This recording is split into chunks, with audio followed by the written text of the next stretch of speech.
Assalamualaikum warahmatullahi wabarakatuh. Halo Mitra Drat, kembali lagi bersama saya Agung Firdaus. Tentu saja di podcast Ngopi Terminal Tidar Magelang hari ini bersama saya. Dan di tengah-tengah kita sudah ada tamu dari BPTD kelas 3 Yogyakarta. Ada Ibu Yanti ya Bu ya. Bu Yanti ini merupakan kepala BPTD dari kelas 3 Yogyakarta. Nah, beliau hari ini sudah main-main ke terminal kita, sudah ngeliat-liat kondisi lapangan di terminal Tidar, dan juga sudah cari tahu juga apa saja yang akan kita lakukan di terminal Tidar untuk kedepannya juga. Betul Bu ya? Ya. Saya ucapkan selamat datang di terminal Tidar Magelang Bu. Ya, makasih Mas Agung. Ya, tentu saja di sini ada juga Bapak Aris, pengawas satuan pelayanan terminal Tidar Magelang. Gimana nih Bu? Udah keliling-keliling terminal hari ini? Udah cukup puas. Kira-kira apa nih Bu, kesan pertama ngelihat terminal Tidar Magelang yang sekarang kan udah baru nih Bu? Ya, jadi saya terakhir lewat terminal Tidar itu waktu pandemi 2021 waktu mau ke Semarang. Iya. Jadi memang bangunannya kan masih bangunan lama, mungkin masih gerbang yang depan itu sekarang itu masih seperti itulah. Yang lama Tapi Bu ya? tapi sekarang 2024 ini saya lihat perkembangannya sudah luar biasa. Terminal Tidar ini saya kira sudah memenuhi lah keinginan masyarakat. Gambaran terminal itu seharusnya seperti apa.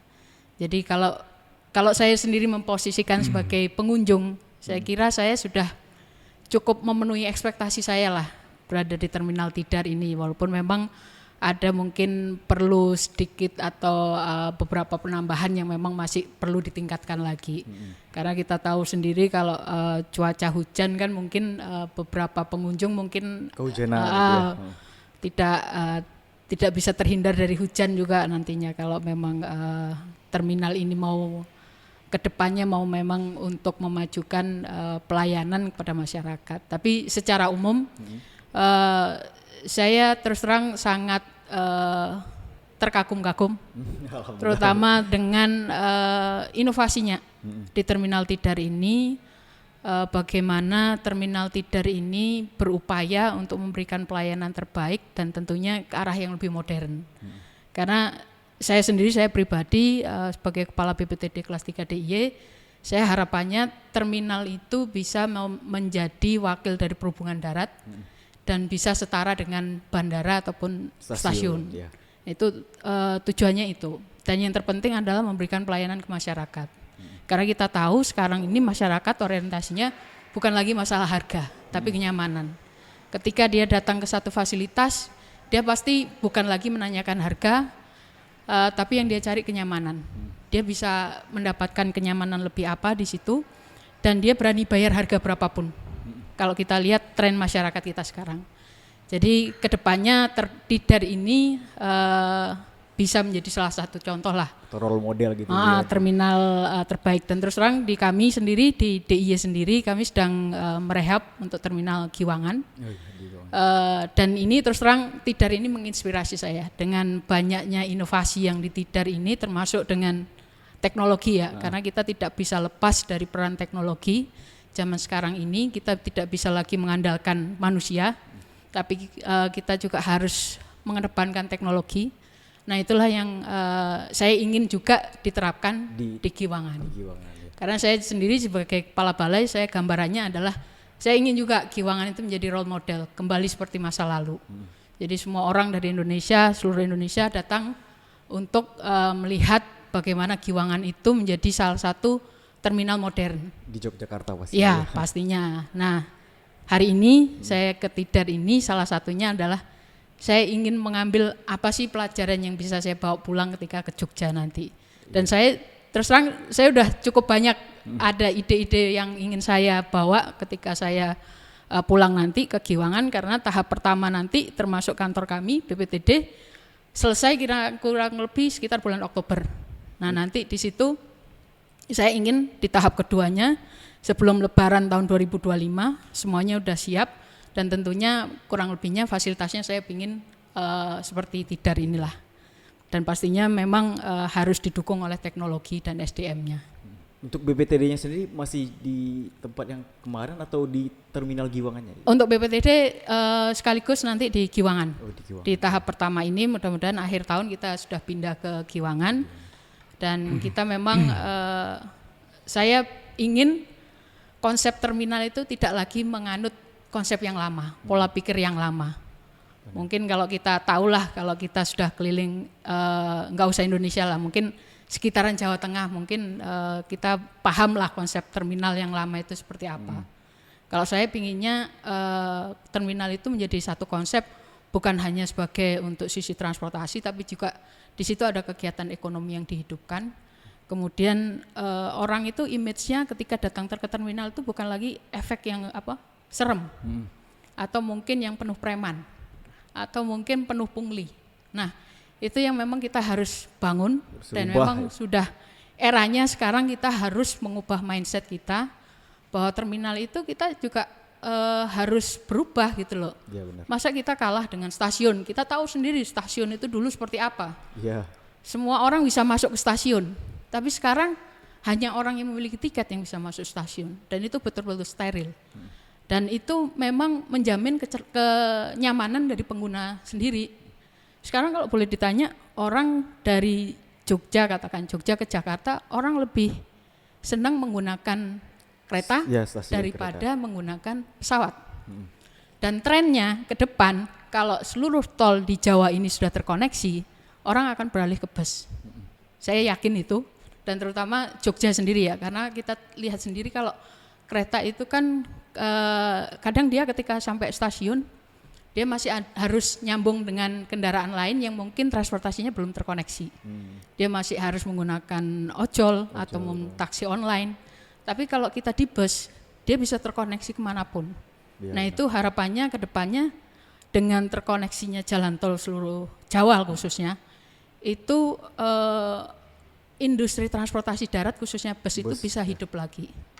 Dan itu sudah ditunjukkan dengan banyaknya bus sleeper, kemudian bus double decker yang mulai menguasai pasaran di Jawa. Di Jawa, ya benar. Nah, okupansinya bus sleeper dan double decker ini dia selalu hampir 100%. Artinya apa? Artinya penumpang sekarang mereka lebih senang untuk beralih ke moda jalan daripada moda kereta. Itu kita tidak bisa pungkiri. Ya memang semuanya ada masanya ya. Kalau dulu mungkin orang lebih suka menggunakan pesawat karena waktu tempuh cepat. Ya. Tapi kalau untuk kasus Jogja, ketika orang menggunakan pesawat, mereka berpikir lagi ketika dari YIA mau ke pusat kota, mereka tidak ada pilihan transportasi lain. Iya, karena bandaranya udah pindah Bu ya. Betul. Kemudian kalau mereka menggunakan kereta, sama juga. Jogja itu kereta itu hampir setiap minggu itu habis terjual. 80% lah pasti habis terjual dan susah mencari seat lagi. Dan pilihan terakhirnya apa? Bus kan. Nah, bus itu kalau di Jogja khususnya Giwangan, contohnya seperti sleeper atau double decker, setiap weekend itu selalu habis. Kan artinya kita bisa melihat peluang di sini bahwa sebenarnya masyarakat kita itu bisa kembali lagi untuk kita arahkan menggunakan transportasi darat.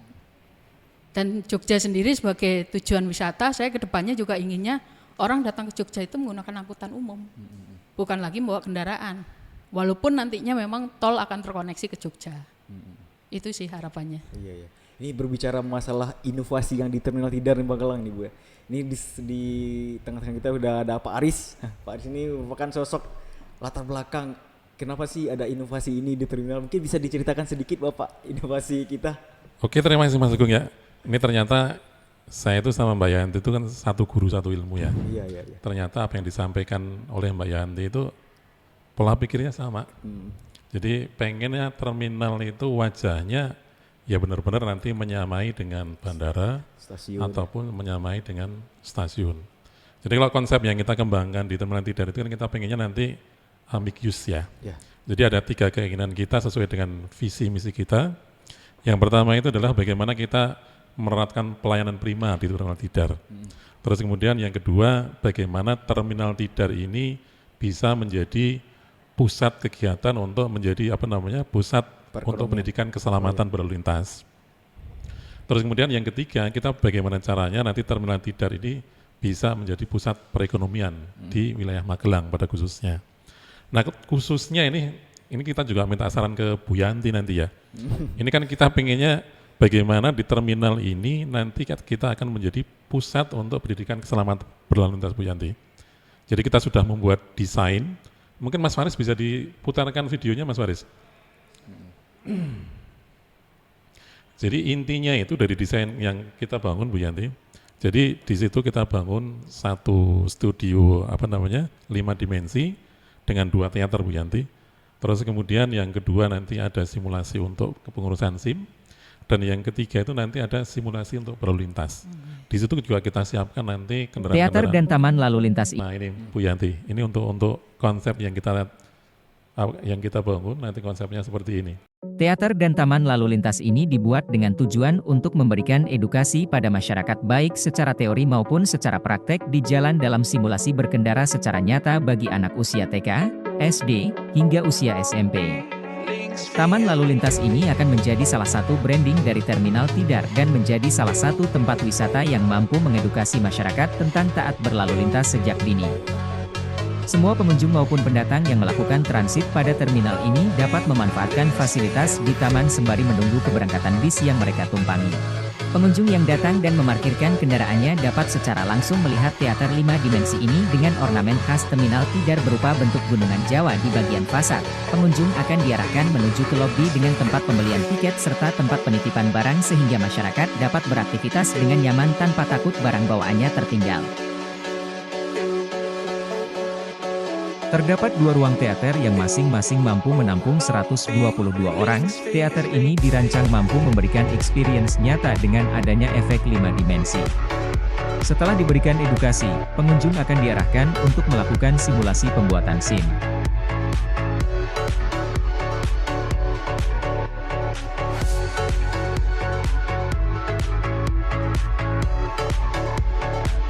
Bagi orang tua yang menunggu anaknya, terdapat ruang tunggu di lantai 2 dengan view langsung menuju ke arah trek lalu lintas sehingga dapat memantau aktivitas anak mereka dengan baik.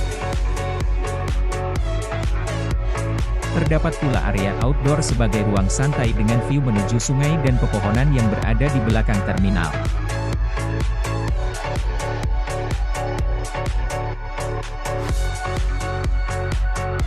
Taman lalu lintas ini memiliki tempat parkir bagi kendaraan simulasi dengan kapasitas sebanyak 50 kendaraan dengan masing-masing memiliki fasilitas untuk melakukan charge atau isi ulang bahan bakar.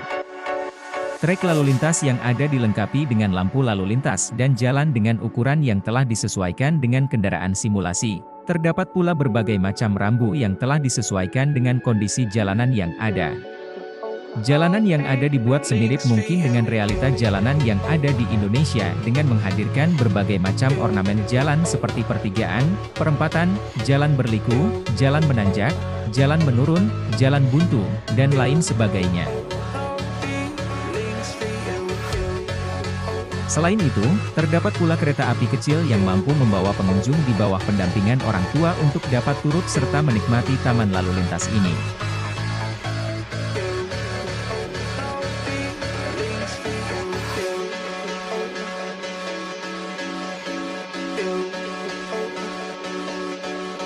Nah, jadi barusan udah ditampilkan nih desain 3D dari taman lalu lintas yang akan dibangun di Terminal Tidar Magelang.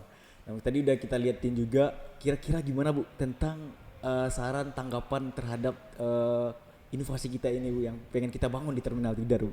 Ya, jadi saya kira inovasi dari Tidar ini untuk membangun taman edukasi itu sangat bagus ya, karena salah satu tugas dari Kementerian Perhubungan di RUNK Perpres 1 tahun 2022 tentang RUNK itu adalah kita untuk terlibat juga dalam mengedukasi masyarakat terkait dengan keselamatan LLHJ.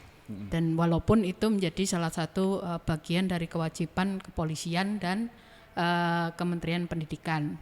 Nah, namun di situ kita ada salah satu tugas kita yang salah satunya adalah untuk membangun taman edukasi. Tujuan taman edukasi adalah untuk mengedukasi masyarakat dari usia dini tentang bagaimana cara berkendara maupun berada di jalan yang berkeselamatan.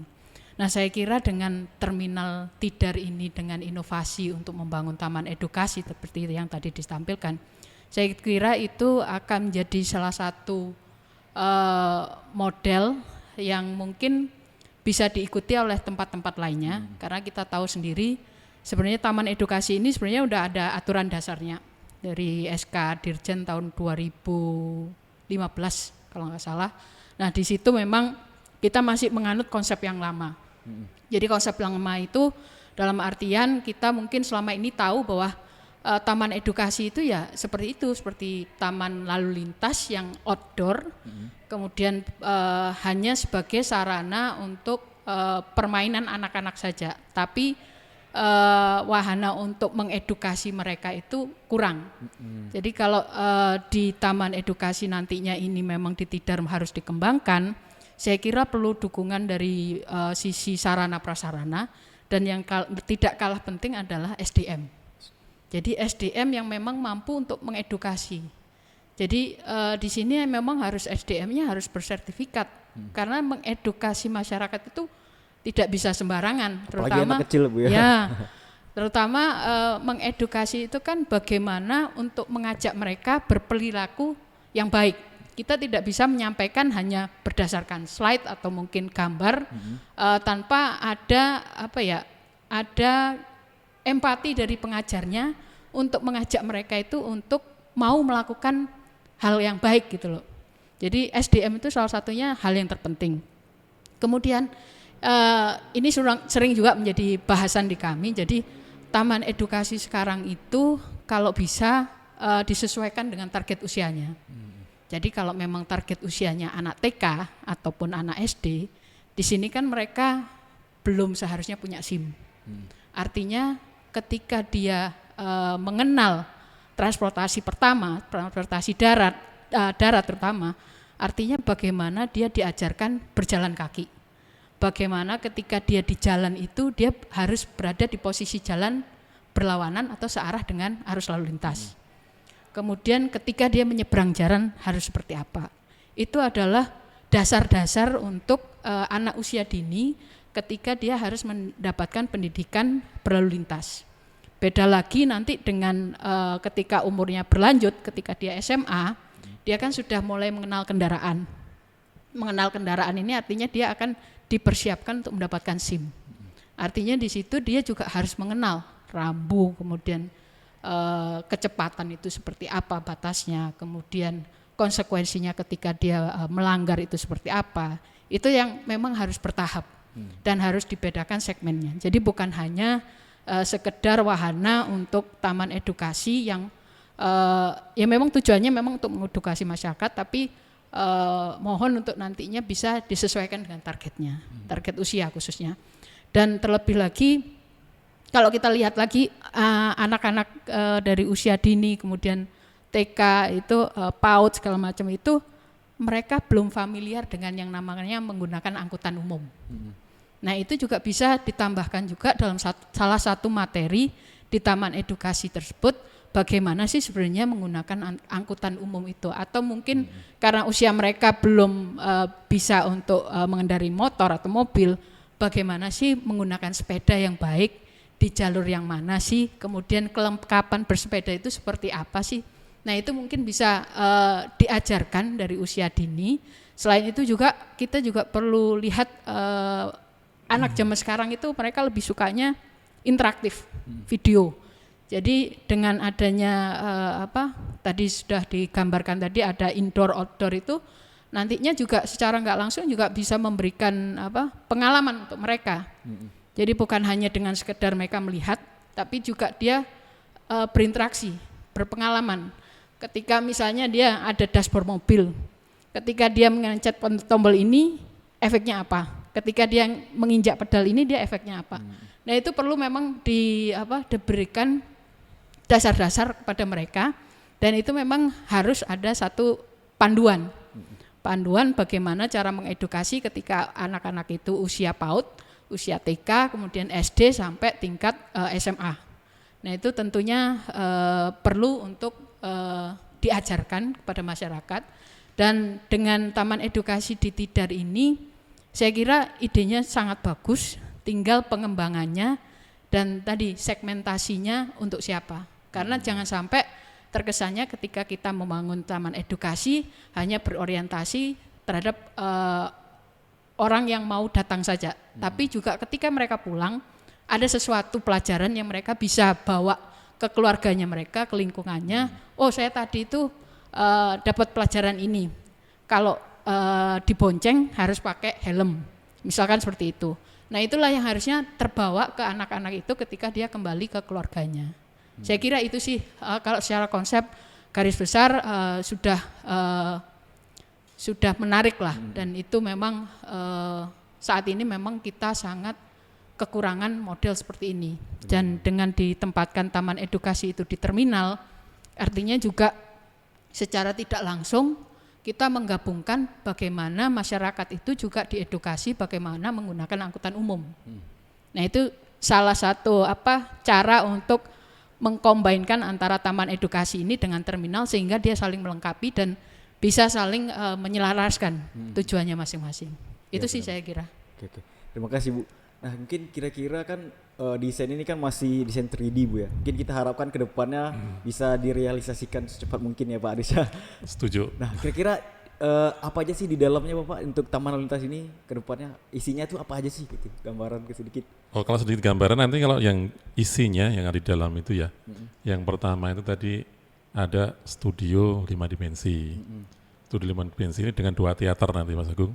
Jadi konsepnya ini mungkin saya pengen seperti yang video tadi Bu Yanti.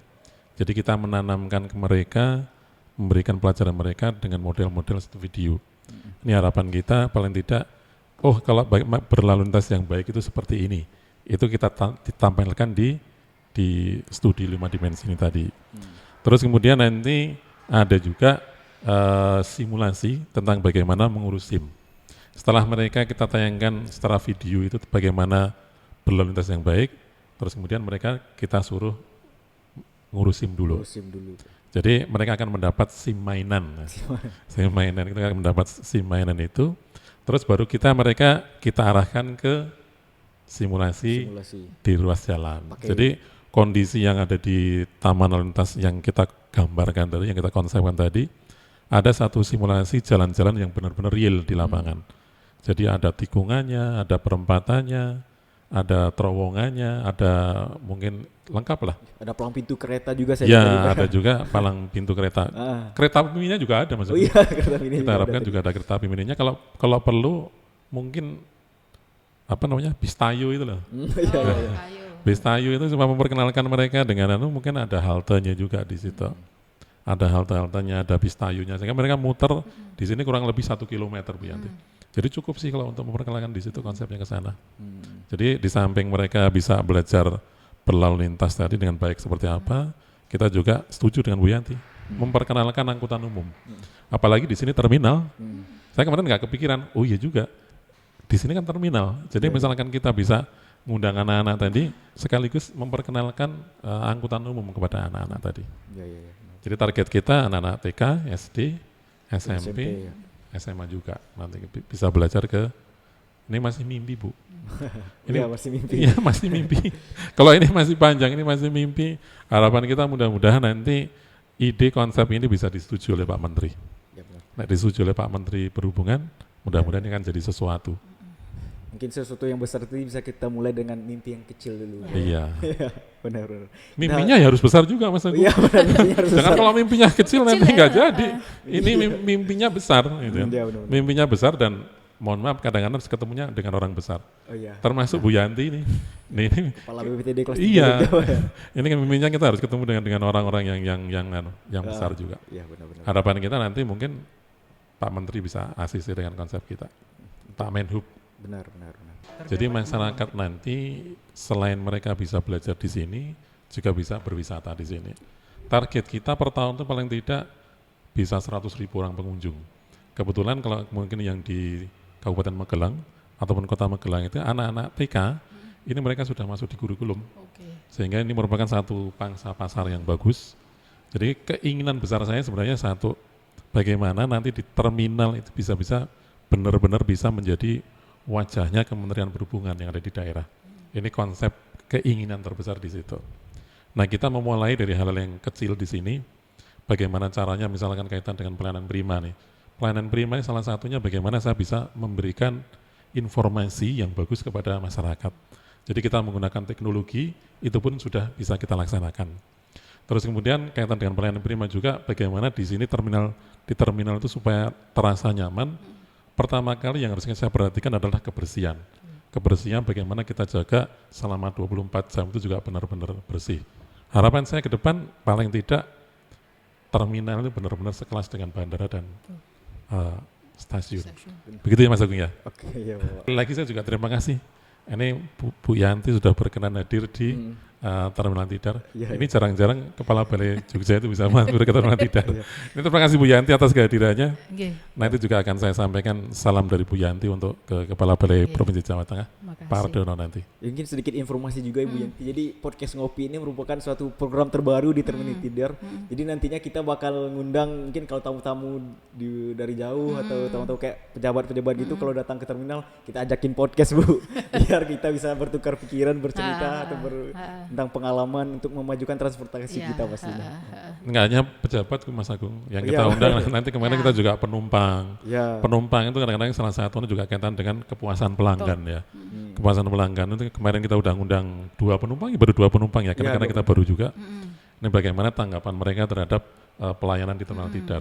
Paling tidak ini adalah merupakan evaluasi buat kami untuk meningkatkan pelayanan supaya menjadi lebih baik lagi. Terus minggu depan kita juga akan ngundang dari Jasa Raja juga. Mereka sudah berkenan juga nanti bagaimana sih kepengurusan Jasa Raja juga akan disosialisasikan. Nah mungkin narasumbernya banyak nih. Nggak mesti tergantung itu perhubungan atau pejabat, nggak mesti. Suatu saat siapa tahu Pak Menteri berkenan ke sini. Amin. Oke, terima kasih Bu Yanti dan Pak Aris sudah hadir dalam podcast Ngopi kita pada hari ini. Oke, saya ucapkan terima kasih. Mungkin bagi teman-teman nih mitra darat yang pengen tahu tentang podcast Ngopi kita bisa follow Instagram kita di Terminal Tidar Magelang dan YouTube channel kita di Terminal Tidar. Nanti video-video ini akan kita upload di sana. Oke, sekian dari saya. Assalamualaikum warahmatullahi wabarakatuh. Waalaikumsalam warahmatullahi wabarakatuh.